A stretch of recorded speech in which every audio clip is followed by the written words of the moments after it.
Hello everyone, it's Shel C from PaperOcotilloStudio, and today I'm sharing with you my artist trading cards for days 2 and 3 of the hashtag ATC a Day 2020 challenge from Art Joy of Sharing art community over on Facebook and also our supporting Art Joy of Sharing live stream channel.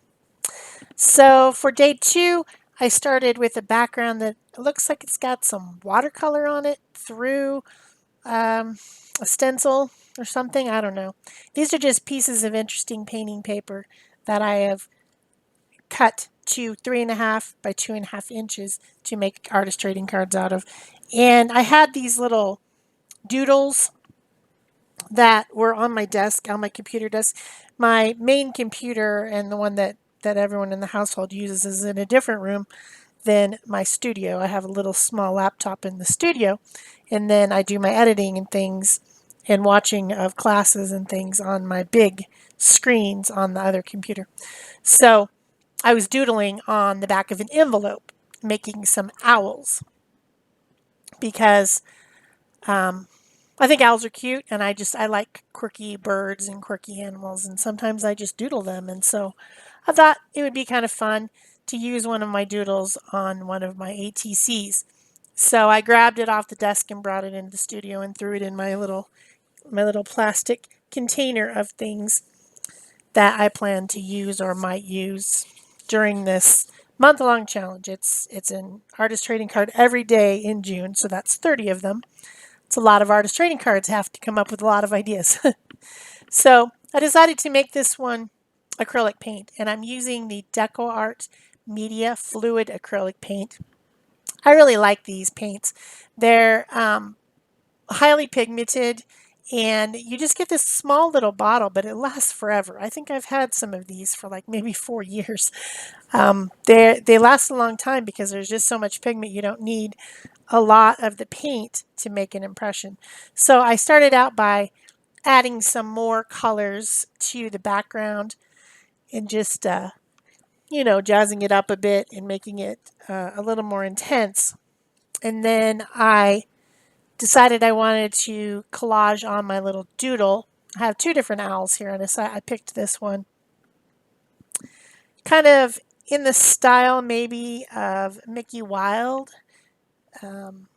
She's an artist that I follow, and I really think her stuff is cool. And the shape of the face and things on the owl are kind of maybe something that she might do. I'm not sure. I mean, we all have our own styles, and mine's not going to be exactly like hers, but it's something that might be something like hers, I guess. Sort of inspired by her? I don't know. It came out of my head, but it could have been inspired by something I saw of hers. Anyway, it's just a little character. It's a little owl, and it's like one of those ones that's white with the kind of heart-shaped white face. Very defined, and then it has a lot of fluffy other stuff around it. I'm not going to make it white because I live in whimsy land where nothing's the right color, so I'm going to make it whatever color I feel like making it. So I am using Titan Buff, Green Gold, Primary Cyan, I think Cadmium Red Hue, and then I think I got out some Burnt Sienna eventually. And those are the only colors I used on the whole card. The card had some colors on it, and I found that these were colors that were similar to what was already on it with maybe a little bit more intensity. So I'm just continuing to use small brushes, and I got out just a scrap of that paper that I was doodling on to make a little tiny palette. My palette on my desk is so dirty. It's got layers and layers and layers of paint on it, and I need to clean it. But I just don't feel like it. I don't feel like cleaning anything. I don't feel like really, doing anything. So I haven't cleaned it in a long time. And I guess it doesn't really matter. I just keep putting more paint over the top. But it just looks kind of dirty for when I'm doing videos. I feel like I've been watching too many classes where these people have the pristine desks and they constantly are cleaning their desk. You know who these people are. You've watched their videos, and they've got, they're never messy like me. I mean, look at this mess. I've got a clean piece of paper under there, but I've already gotten it dirty. And the next time I do a project on the top, it's probably going to still be there because I can't continue to replace papers constantly. You know, it's just, yeah, I'm a mess. I'm just a messy girl. That's all there is to it. So I wished I was one of those super clean, pristine painters and, I could make everything look nice on my desk, but I just didn't feel like getting out that dirty palette because it just looks dirty. So here's where I got out the Sienna and started kind of shading things. I want some whimsical markings. I want some interest on my owl so that, I want you to be able to tell that it's an owl, but yet I want it to look like something more than an owl. I don't know if that makes sense. I might be a little bit crazy. I'm not sure. I'm mixing the brighter colors in with the Titan Buff, which is a little bit, it's tinting, but it's a little bit different than when you mix it with a pure white. It makes it kind of a more dusty color, sort of, mixing it with the Titan Buff, because that's an off-white, but it is an opaque color, so it makes the paint opaque if you mix it. Particularly the green gold is extremely translucent in these paints, and so I think probably because it has so much yellow in it. Yellow is pretty much always translucent, no matter what form you get it in. So now I have my Stabilo All pencil. This is a highly water reactive pencil that can write on almost anything, and it's great over the top of acrylic paint and collage and things. It writes over the top of anything. It's a great pencil for mixed media. So if you don't have one and you want to be doing mixed media, you probably should get one. I'll put some links below the video. I think I have time to do that today to lead you to any of the products you might be looking for. So I have a water brush. This is a Pentel brand one, and it's got water in the handle, and I can activate that pencil if I want to with the brush to make it look a little bit more smoother. Otherwise, the pencil does look like a pencil crayon or something like that. It's more bumpy looking if you don't activate it, but it's your choice. You can do it or not. I like to do it around the outside of things that I collage onto my art because it makes it blend into the background and look like there's not even a piece of collage on there. You remember I did glue that piece of paper doodle on there, but you can't even see it at the end. It just looks like it was all part of one thing. So I'm continuing to add colors, mess around. I decided to make the owl's cheeks. Do owls have cheeks? I guess they do. They have eyes and noses. Want to make them a little bit more warm, so I put some more of that red blended with the Titan Buff. Messing around with the beak, messing around with the tummy. I like swirls. That's a meaningful shape to me, so I put a swirl on the belly of the owl, and I've got some dots and some stripes and some just, different interesting doodling to make the owl more interesting. Adding back in some of that green gold. And I also wanted some, I put the owl off-centered intentionally. I didn't want it right in the center. I wanted it to be a little bit off-centered. And I have that kind of a crescent moon shape, and I wanted some plants, maybe part of the tree that it's sitting on or something on the side, because the owl would be out in nature, it would be hanging out with plants. So I drew those with the pencil, and then I added in some paints to kind of make them stand out from the background a little bit. And then I just used my Brother P-Touch label maker to type the words "more wisdom," because, yeah, people are out there being really dumb, and this stuff is still continuing in my country, and I don't understand it.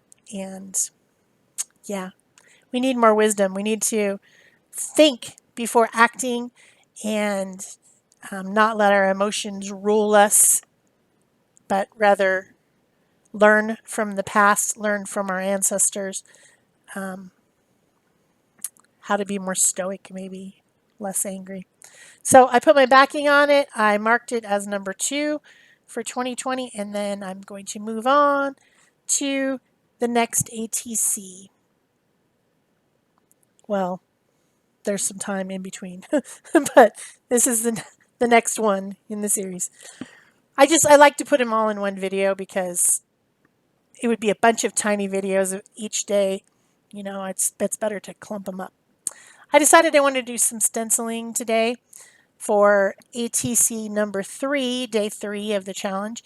And I have this stencil that's part of a stencil club from StencilGirl set called Light Catchers.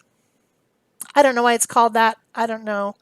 It kind of reminds me of architecture, really. So, or maybe a window. Maybe that's what the light catcher situation is. But there's a little bit of paint on this card already, and I just wanted to stencil. I felt like stenciling. I have a lot of stencils from StencilGirl. I think they are the best stencils, designed by artists for artists, and I hadn't really used these yet, so I decided to use them. StencilClub is a club that you can join over at StencilGirl, where you pay $25 a month and you get 3 stencils that are exclusive to the club. Once you join the club, you can buy past stencils from previous months if you want to.